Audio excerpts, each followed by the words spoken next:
নমস্কার, আপনারা দেখছেন সংবাদ টুডে। জয় ইস্ট বেঙ্গল।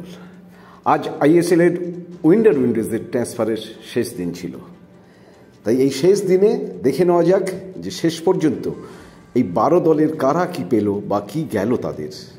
প্রথমেই আসা যাক বেঙ্গালুরুর কথায়। বেঙ্গালুরু এফসি 12 ম্যাচে তাদের 11 পয়েন্ট, এই মুহূর্তে তারা 9 নম্বরে আছে। তারা আগেই সই করেছে বিদেশি কার্টিস মেন কিজিয়া ভিন্ড্রফকে। এর আগে হেড কোচ সিমন গ্রেসনকে ছেঁটে তারা জেরার্ড জারগোজাকে এনেছিলেন এবং সেই জারগোজাই এখন দায়িত্বে। প্রথম দুটি ম্যাচের একটিতে জয়, একটি ড্র পেয়েছেন তিনি এবং এরপরই বেঙ্গালুরু দল তৈরিতে বড় অঙ্কের অর্থ বিনিয়োগের জন্য নেমে পড়ে।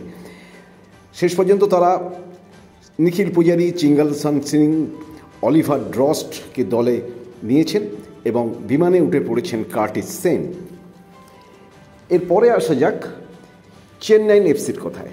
এখন 12 ম্যাচে 12 পয়েন্টে তারা 7 নম্বরে। এক সময় কোচ ওয়েন কোয়েলকে ফিরিয়ে এনেছে তারা। মিডফিল্ডে এবং ফুলব্যাকের জায়গায় তাদের বড় সমস্যা আছে, এখনও দল ভালো মতো গোছাতে পারেনি। এই উইন্ডোতে ইস্টবেঙ্গলের ছেড়ে দেওয়া মোবাসির রহমান তাদের এখনও পর্যন্ত একমাত্র প্রাপ্তি। এরপর আসলে এফসি গোয়ার কথায়।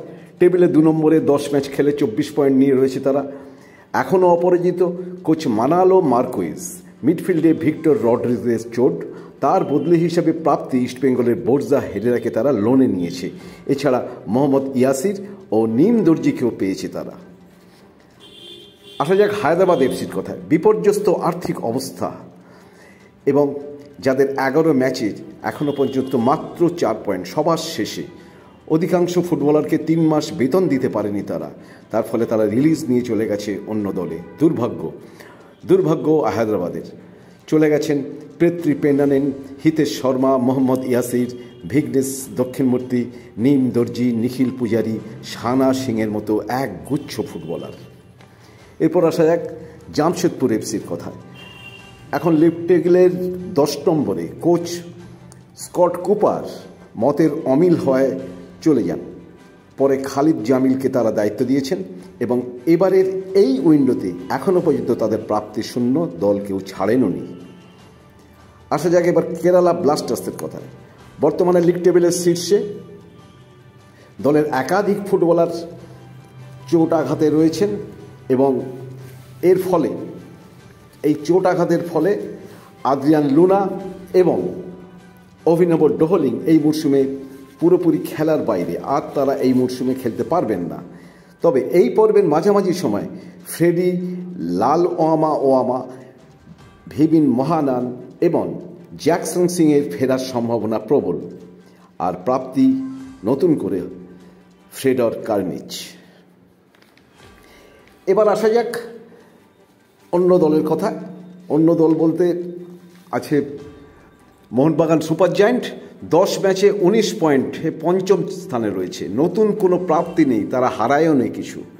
তবে হয়তো ফেব্রুয়ারি মাসে কোনো বিদেশি খেলোয়াড়কে তারা নিয়ে আসতে চলেছেন, কারণ এই জানুয়ারি ট্রান্সফার উইন্ডো শেষ হয়ে গেলেও যারা কন্ট্রাক্ট প্লেয়ার তাদের জন্য এই নিয়মটা আছে, কিন্তু যারা ফ্রি প্লেয়ার তারা যখন তখন সই করতে পারেন, এটাই নিয়ম। মুম্বাই সিটি এফসি আছে 4 নম্বরে, 10টা ম্যাচে 22 পয়েন্ট। হেড কোচ বাকিংহামের জায়গায় এসেছেন পিটার কাটকি। দল তৈরি, কিন্তু প্রত্যাশা তাদের কম ছিল, তাই প্রাপ্তি অবশ্য আছে। এবারে ঈশান সিসোদিয়া এবং ইকার গোরাটেক্সেনাকে তারা পেয়েছেন, আর দলত্যাগ করেছেন গ্রেগ স্টিয়ার্ট, রস্টিন গ্রিফিথ এবং এল খায়াতি। নর্থ ইস্ট ইউনাইটেড আবার 6 নম্বরে, 12 ম্যাচে 12 পয়েন্ট। প্রাপ্তির ঘর তাদের শূন্য। দল থেকে বেরিয়েছেন প্রজ্ঞান গগৈ, ইয়াসির আহমেদ এবং ইপসেন মেলো। এবার আসা যাক ওড়িশা এফসির কথায়। তারা 3 নম্বরে আছে এবারের আইএসএলে, এখনও পর্যন্ত 12 ম্যাচ খেলে তাদের 24 পয়েন্ট। প্রাপ্তি ভিঘ্নেশ লোনে এসেছেন এবং ভিঘ্নেশ ছাড়া হিতেশ এসছেন ওড়িশা এফসি থেকে, ওড়িশা এফসির কাছে। দলত্যাগ করেছেন আইজ্যাক ভানমালসামা। আসা যাক পাঞ্জাব এফসির কথা। একেবারে নতুন দল, 12 ম্যাচে এখনও পর্যন্ত তাদের 8 পয়েন্ট, কিন্তু তারা দল গুছিয়ে নেওয়ার চেষ্টা করেছে পুরোদমে এই উইন্টার মরশুমে। এইবারের আইএসএলে নতুন হলেও তারা এবারে পেল বিদ্যাসাগর সিংকে ফরওয়ার্ডে, উইংয়ে পেল মিরান্ডাকে এবং মিডফিল্ডে উড়িষ্যা থেকে আসা আইজ্যাককে। এবার আসা যাক আমাদের ইস্টবেঙ্গলের কথায়। এই মুহূর্তে 10 ম্যাচে 11 পয়েন্ট নিয়ে 8 নম্বরে। তারা ছেড়েছে বর্জা হেরেরাকে লোনে এফসি গোয়াতে এবং মোবাসির রহমানকে লোনে ছেড়েছে চেন্নাই এফসি। প্রাপ্তি আপাতত স্প্যানিশ ভিক্টর ভাস্কুয়েজ ভিসার আবেদন করেছেন বলে জানা গেছে। আশা করা হচ্ছে বড় ম্যাচের আগেই এসে পড়বেন, তবে বড় ম্যাচ তিনি খেলবেন কি না এটা আমরা জানি না। এই জন্যই জানি না যে সাধারণত আমরা যেটা দেখেছি যে ইস্টবেঙ্গল কোচ কার্লোস কোয়াদ্রাত সাধারণত নতুন আসা প্লেয়ারদের একটু দেখে নেন, একটু ম্যাচ দেখান, একটু পরিবেশটার সঙ্গে মেলানোর চেষ্টা করেন। তাই তিনি প্রথম থেকেই কাউকে খেলান না এবং যখন খেলান তখন 15 মিনিট 20 মিনিট করে আস্তে আস্তে তাদের খাপ খাইয়ে নেন। এটাই কোয়াদ্রাতের স্টাইল।